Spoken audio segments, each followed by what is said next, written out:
Well, my name is Jude Stewart, and I'm a contributing editor of print. And I write most often now for Imprint, the online community, and my focus is on color.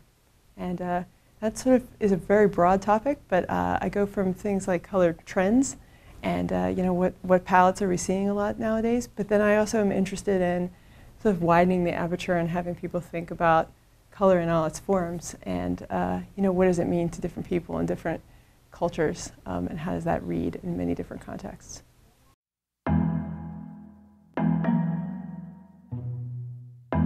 Well, I think that one of the things that I try to cover in my Imprint post is talking about color trends in different palettes. And you know, I think that color forecasting is a tricky business, but it is useful to know what other people are doing around you and kind of what is in the water, so to speak, in terms of the colors that people are reaching for.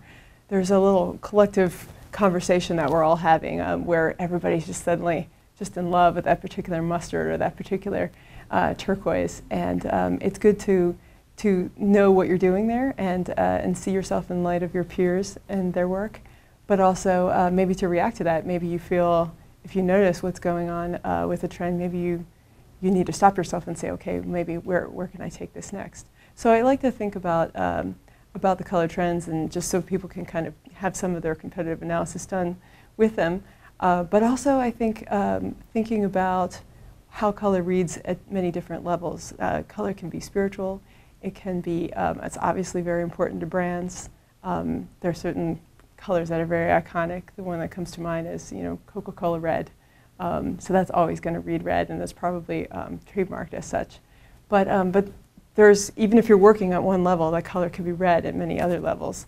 And particularly if you're working internationally, you need to think about, you know, well, what does that color mean in this environment? White, for example, in Asia is the color of death, so that would be one to keep in mind.